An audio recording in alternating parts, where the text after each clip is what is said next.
Hello, my friends, and welcome to The Chew. I'm Robert Wallace. This is the place where we ask, am I choosing the way of Jesus, or am I choosing my own way? Well, we've looked at seeking Noah, God seeking Noah, and Noah seeking God. We've looked at confident Noah, and today we're looking at bold Noah.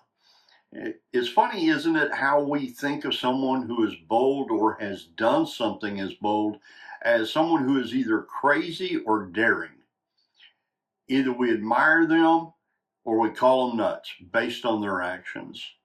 And if we're real for a moment, everyone, possibly Noah himself, thought he was crazy, nuts even.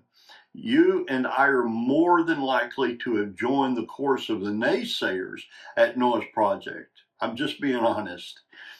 So, how bold was Noah? Or how was Noah bold? Well, I believe, first of all, he was bold for Creator God. He boldly set to work building the ark. Second, he was bold in the belief that God meant what he said. The rain was coming, and God was bringing all of the creatures to go into the ark. Third, he faced ongoing ridicule from friends, neighbors, and passersby, probably even his own family. Fourth, I mentioned before, he would from time to time need to deal with his family, right?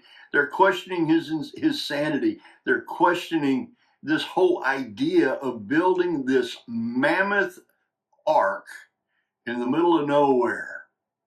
So, he would have to help them, and he would have to deal with the heartache that would come from that.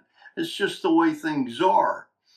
Fifth, his work was a daily witness to what he believed, that God, who he believed, was going to do exactly what he said. Now, we didn't read the full account, and this is what we need to know for certain. Genesis chapter 7, verse 6 tells us that Noah was 600 years old when the flood came. Before he began building the ark, his sons were grown and married. So if we did a little bit of subtraction here, his boys were probably in their 20s to 30s. They endured building this ark and all of these things for 50 to 75 years. Now, talk about endurance. I suspect that somewhere around the midway point of the build, the thoughts of will we ever finish began banging on the door. To remain true to God, Noah had to continually seek God. He had to remain confident in God and boldly continue the work until it was complete. Do we realize that the daily work of Noah and his family were an ongoing testimony to the people around them? Do we realize that the conversations that were taking place were really an invitation to believe God was up to something and it was coming? Think about this with me for a second. God again was going to make visible all that was previously invisible. Now, the comparison is God created everything in the heavens and the earth out of what was invisible. It had never rained before. God had never destroyed all of humanity and all of the animals and creatures before. It was all coming, save Noah, his family, and no one believed him until the rain started to fall. Noah's boldness wasn't in himself or his wife or his sons or their wives. No, Noah was bold for God. In the first example, we saw that Noah was seeking God and God was seeking Noah. And then we see that it was God's confidence, his confidence in God, that caused him to go into bold action. So here are our questions. Do I see how Noah was bold, Noah, for God?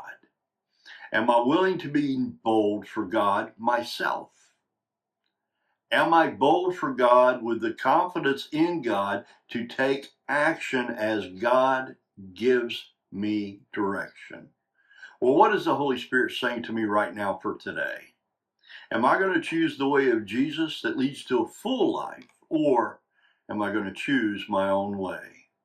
Now, I'm praying for us as we carefully consider this passage and these verses. Let's invite the Holy Spirit to give us eyes to see and ears to hear God's truth from His Word.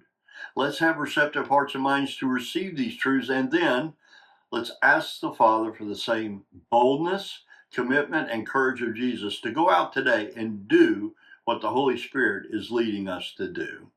I pray you'll have a wonderful day, my friends. Go in the peace of God. Blessings to you. Bye for now.